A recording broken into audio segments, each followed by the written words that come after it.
When I was in college, I lived in a bad apartment complex. My neighbor was in his upper 40s. He was an alcoholic who was always wasted and dirty. He also grew pot in his basement. The very first time I saw him, he came over and kept offering me a pie. But because he was always dirty, I didn't want to eat it. He wouldn't let me go after this. Every day he was seeing me in the morning before I go to work. He was coming outside of his apartment, and with a mug in his hands, he was waving at me. He was also smiling, a very creepy smile.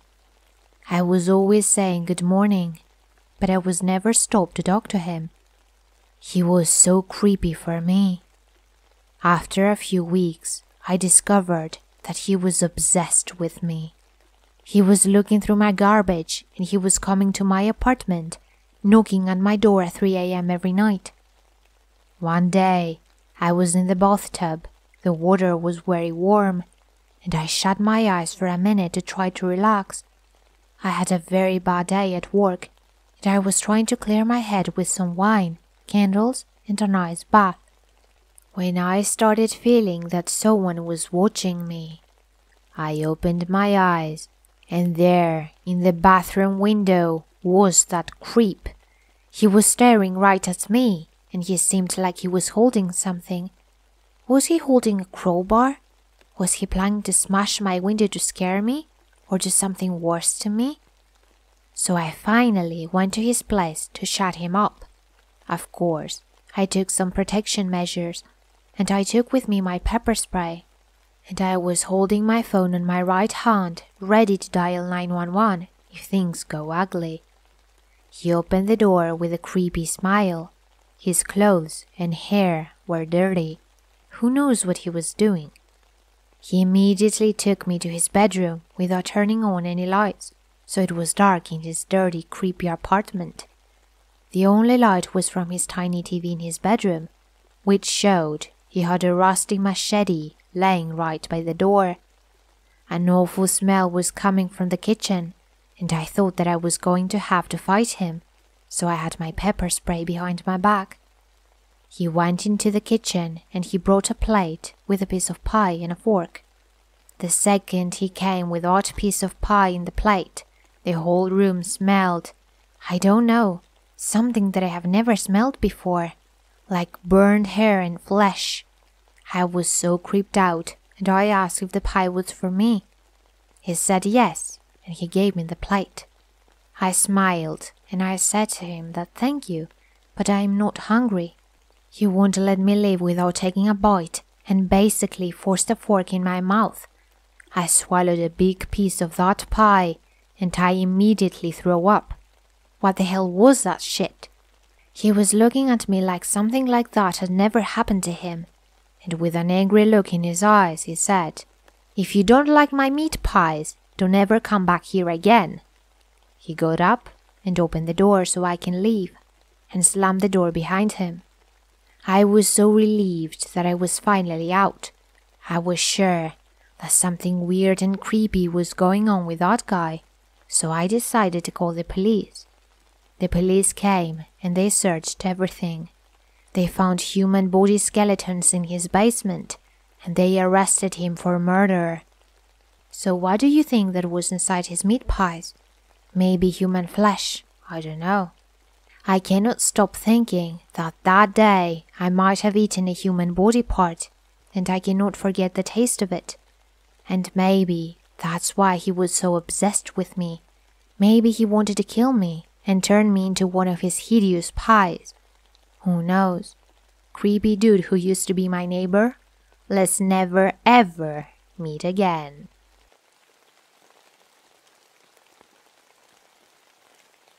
Kathy and Bill were this old couple who lived next door to us, in a trailer when I was growing up. They'd gotten together later in life, and we didn't know much about them. Over the years, their stories took weird turns. They were both creepy and sad, and a little evil too. These people used to babysit me when I was younger. They preferred my brother and used to tell me really fucked up shit, like, "You're so wicked and evil. One day the devil is going to open the ground and swallow you up." They would punish me for fighting with my mom or getting into trouble at home the day before. I'd be sent to a room and told to sit on the bed and stay there. Kathy would take my brother out to the park or out for ice cream, while I sat alone in the room. Bill was usually watching TV in the living room. She'd rub it in my face, telling me, "Good kids get ice cream and bad children get knobs." She told me that my mom gave her permission to beat me. She'd pull out a big wooden spoon and threaten me for minor things, like saying I didn't want to watch Rescue Rangers anymore. It was all about my brother and what he wanted to do. If I even disagreed for a minute, I was treated like dirt. Eventually, it got so bad, I just refused to go over there anymore, and my mom allowed me to stay home by myself after school. Now, for the creepy shit. She was the definition of a nosy neighbor. We'd look out of our windows and see her looking back at us most of the time. Windows open in winter, trying to hear what was going on at our house.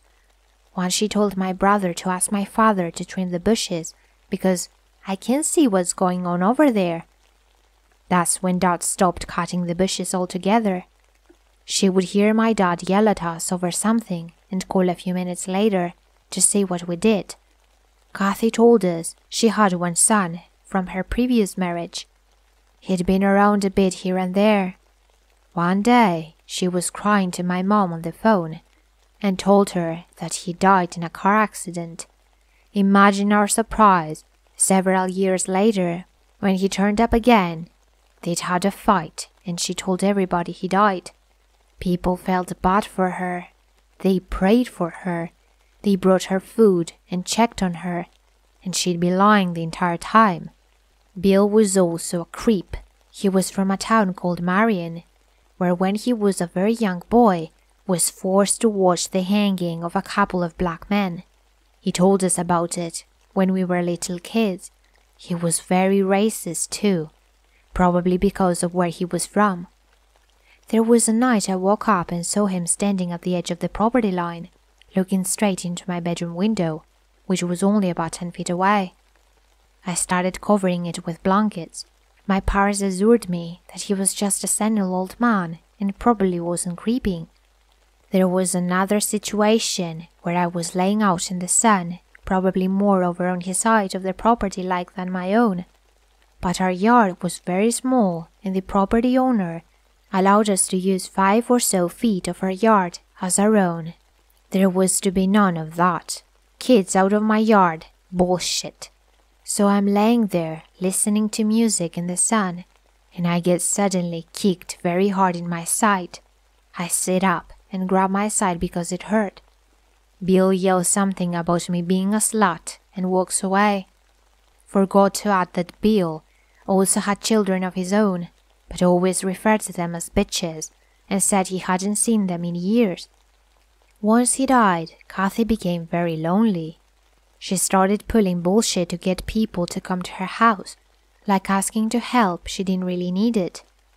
One time, she called 911 because she was out of bacon and could not drive to the store in winter. The town marshal showed up with groceries for her. That's when she told him she'd only needed the bacon because she was craving it, not that she didn't have any food at all. Eventually, she got to be too much for everyone, and people were called in to determine her mental health situation. She was taken to a home to be cared for by the state because she had no family who could take care of her. I don't know where her son was at this point, maybe dead again. When they were cleaning out her room, they found birth certificates and evidence that she did have other children than her son. Children with another man a lifetime ago. Children who hated their mother and never wanted to see her again apparently. I heard they found 5 birth certificates in all.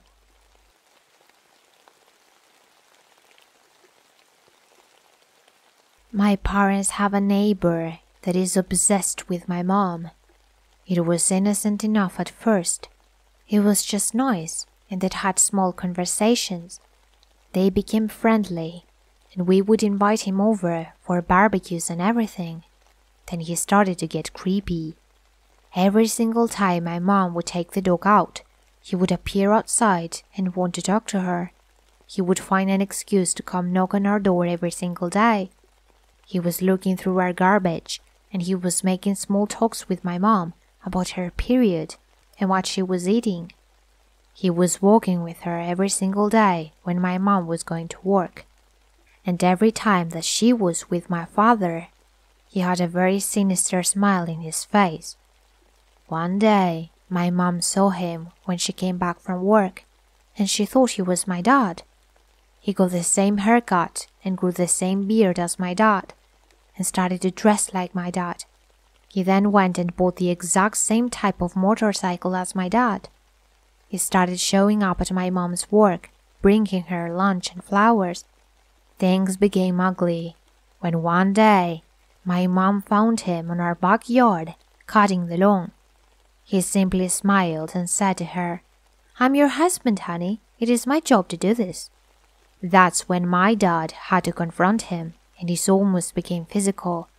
Luckily, he has mostly stayed away since then.